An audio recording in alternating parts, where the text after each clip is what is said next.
మా వంటగదికి స్వాగతం. మా వంటగదిలో ఈరోజు బిస్కెట్స్తో బిస్కెట్ కేక్ ఎలా తయారు చేయాలో చూద్దాం.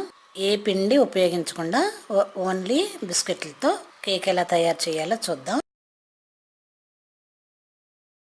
నేనైతే ఈ బిస్కెట్స్ తీసుకున్నాను. మీకు నచ్చిన బిస్కెట్స్ మీరు ఉపయోగించవచ్చు.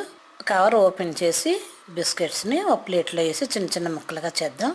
ఇలా చిన్న చిన్న ముక్కలుగా చేసిన తర్వాత వీటిని మిక్సీ జార్ ఒకటి తీసుకొని దానిలో ఈ బిస్కెట్స్ పీసెస్ వేసి మిక్సీ చేద్దాం. ఇది అలా వచ్చిన బిస్కెట్లతో చేసిన పౌడర్.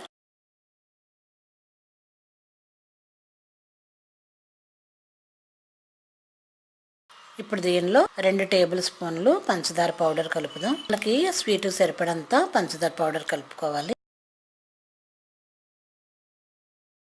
అలాగే దీనిలో 1 టీ స్పూన్ బేకింగ్ పౌడర్, 1 కప్పున్నర పాలు పోసి బాగా కలుపుదాం.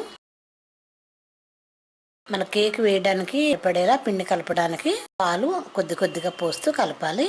పాలు, పంచదార పొడి, బేకింగ్ పౌడర్, బిస్కెట్ల పౌడర్ కలిపి ఇలా కలుపుకున్నాము. ఇది అలా రెడీ చేసిన బిస్కెట్ల మిశ్రమం. ఇప్పుడు ఒక పాన్ తీసుకొని స్టవ్ మీద పెట్టి దానిలో సాల్ట్ వేసుకోవచ్చు, లేదంటే ఇసుక కూడా వేయచ్చు. ఇసుక వేడి చేసి ఇసుక వేడయ్యేలోపు కేక్ బౌల్ ఒకటి తీసుకొని కొద్దిగా నెయ్యి రాసి దానికి మనం ముందుగా తయారు చేసుకున్న ఈ బిస్కెట్ల మిశ్రమం అంటే ఈ పిండి వేద్దాం. వేడి చేసిన ఇసుక మీద స్టాండ్ కానీ లేదంటే ఒక ప్లేట్ ఏదైనా పెట్టి దాని మీద ఈ మిశ్రమం వేసిన కేక్ బౌల్ పెట్టి మూత పెట్టి ఒక 20 నిమిషాలు ఉడికించుకుందాం. ఇలా చిన్న మంట మీద 20 నిమిషాలు ఉడికితే కేక్ రెడీ అవుతుంది. ఉడికిందో లేదో కూడా ఇలా చాకుతో టెస్ట్ చేసుకుంటే చాకుకి ఏమీ అంటుకోకుండా ఉంటే రెడీ అయినట్టు. ఇప్పుడు ఇలా రెడీ అయిన కేక్ని వేరే బౌల్లో తీసుకొని మనకి ఇష్టమైన ఆకారంలో కట్ చేసుకుందాం. మనకి నచ్చిన ఆకారంలో ముక్కలుగా కట్ చేసి సర్వ్ చేద్దాం. మా వంటగదిలో పిల్లలు ఎంతో ఇష్టంగా తినే సింపుల్గా చేసుకునే బిస్కెట్ కేక్ రెడీ. మరిన్ని వంటల కోసం మా వంటగదిని సబ్స్క్రైబ్ కాగలరు. ధన్యవాదములు.